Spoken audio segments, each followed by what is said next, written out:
we're diving into one of the most shocking and disturbing tragedies in modern history. It's a story of hope, faith, power, and manipulation. A story that began with promises of equality and a better future, but ended with the deaths of more than 900 people in the jungles of Guyana. November 18, 1978. Deep inside the jungles of Guyana, over 900 people died in one of the most shocking tragedies in modern history. Men, women, children, families. Some believed they were building a perfect society. Others believed they had finally found hope, equality, and safety. But behind the smiling speeches and promises of peace stood one man, a charismatic leader who demanded loyalty, a preacher who claimed he could save humanity. His name was Jim Jones, and what happened at Jonestown would become one of the darkest cult disasters in history. This is the full story of the Jonestown Massacre. Jim Jones was born in 1931 in rural Indiana during the Great Depression. His childhood was lonely. He was quiet, intense, and deeply fascinated by religion. Neighbors later described him as strange and obsessed with power. As a teenager, he spent hours studying preachers and religious movements. But Jim Jones was different from many pastors of his time. During the 1950s, America was deeply divided by racism. Black and white Americans often attended separate churches, schools, and businesses. Jim Jones publicly opposed segregation. He preached racial equality at a time when many churches refused to do so.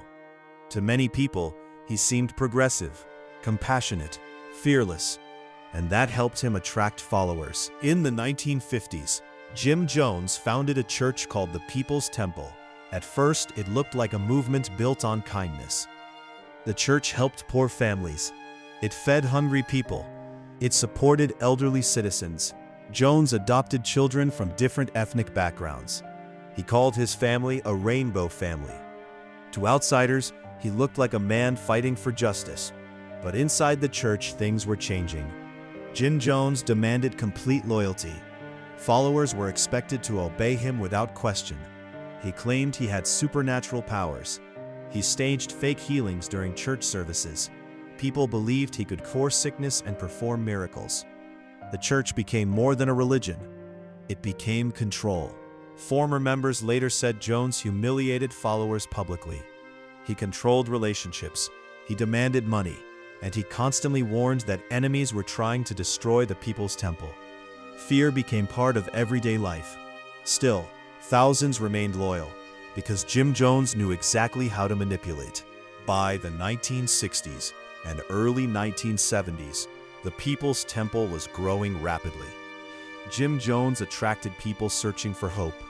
Many members were poor. Some were lonely. Others wanted to escape racism, poverty, discrimination. Jones promised a better future, a community where everyone would be equal. The church eventually moved to California. In cities like San Francisco and Los Angeles, the People's Temple became powerful. Politicians attended Jones's events. Community leaders praised his charity work. To the public, Jim Jones appeared to be a respected activist and preacher. But behind closed doors, the situation became darker. Former followers accused Jones of physical abuse, emotional manipulation, and intimidation. People who tried to leave were often pressured to stay. Some members feared punishment. Others feared losing their families. And then Jim Jones became increasingly paranoid. He believed the government, media, and intelligence agencies were plotting against him. Whether these fears were real or imagined, they pushed him toward a dangerous decision. In the mid-1970s, Jim Jones began creating a remote settlement in Guyana, a small English-speaking country in South America.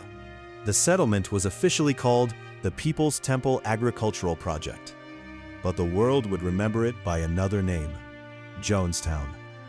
Jones described it as a socialist paradise, a peaceful community hidden away from racism, capitalism, and oppression. hundreds of followers moved into the jungle. At first, some believed they had finally found the perfect society.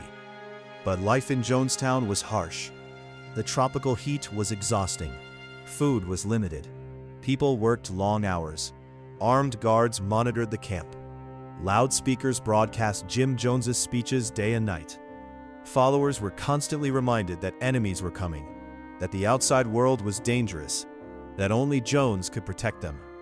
People had little privacy, little freedom.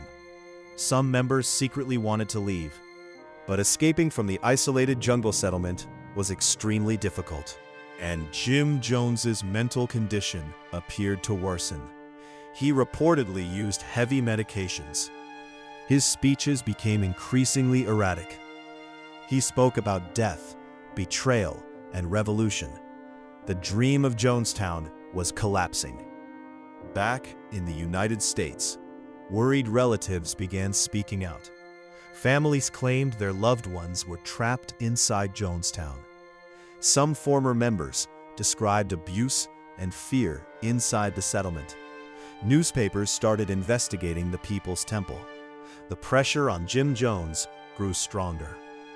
Then, in November 1978, an American congressman decided to visit Jonestown personally. His name was Leo Ryan. Ryan traveled to Guyana with journalists, photographers, and concerned relatives. At first, Jim Jones tried to present Jonestown as peaceful and successful. Visitors saw smiling residents, music, dancing, community meals. But underneath the performance, tension was growing. During the visit, several residents secretly approached Leo Ryan. They begged for help. Some slipped notes asking to leave with the delegation. For the first time, the outside world was beginning to see the truth. On November 18, 1978, Leo Ryan and several defectors prepared to leave Jonestown. They headed toward a nearby airstrip, but before the planes could depart, armed gunmen connected to the People's Temple arrived. Chaos erupted. Gunfire tore through the airstrip. Congressman Leo Ryan was killed. Several journalists and defectors also died. Others were seriously injured. It was a shocking act of violence. And back in Jonestown, events were about to become even more horrifying. After the airstrip attack, Jim Jones gathered the community together. Audio recordings from that day still exist. They captured the final meeting inside Jonestown. Jones told followers that enemies would soon arrive. He claimed their community would be destroyed. Then he introduced what he called revolutionary suicide. Some followers appeared frightened, others protested. A few argued that children should not die. But Jones continued pressuring the crowd. According to survivors, a flavored drink mixed with poison was prepared. Children were given the mixture first. Panic and confusion spread through the settlement. Some people obeyed willingly. Others may have felt trapped. Some survivors later said armed guards surrounded the area. Within a short time, hundreds were dead, men, women, children. By the end of the tragedy, more than 900 people had lost their lives. Jim Jones himself was later found dead inside Jonestown. The isolated jungle settlement had become the scene of one of history's deadliest cults. When news of the tragedy reached the world, people were horrified. The scale of the deaths shocked the United States. For years afterward, the Jonestown massacre became the symbol of cult manipulation and blind obedience. Many people asked the same question: how could this happen? How could hundreds of ordinary people follow one man so completely? Experts later studied the psychology behind destructive cults: isolation, fear, control, manipulation, emotional dependency. Jim Jones had slowly built a system where followers trusted him more than their own instincts. Some members joined, searching for equality and hope. But over time, questioning the leader became dangerous. And by the time many realized the truth, escape was difficult. A small number of people survived Jonestown. Some escaped into the jungle. Others happened to be away from the settlement during the final hours. Many survivors spent decades struggling with trauma and grief. They lost parents, children, friends, entire families. Some survivors later explained that not everyone in Jonestown fully supported Jim Jones in the end. But fear, isolation, and control made resistance incredibly difficult. The tragedy left emotional scars that never fully disappeared.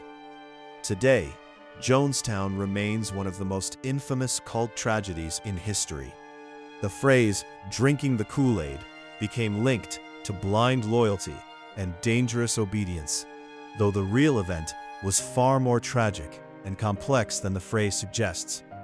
Historians continue debating important questions. Could the disaster have been prevented? Did authorities ignore warning signs? How much responsibility belonged to Jim Jones alone, and how much came from the system as well? Even decades later, the story of Jonestown continues to fascinate and disturb people around the world, because it serves as a warning about manipulation, power, charisma, and what can happen when one person gains absolute control over vulnerable followers. Jim Jones promised his followers a better world, a safe world, an equal world. But the dream he created eventually turned into fear, paranoia, and tragedy. Deep in the jungles of Guyana, hundreds of lives were lost, not because of war, not because of natural disaster, but because one man convinced people that he alone controlled truth, safety, and survival. The story of Jonestown remains one of history's darkest reminders of how dangerous blind loyalty can become. And even now, nearly half a century later, the question still echoes.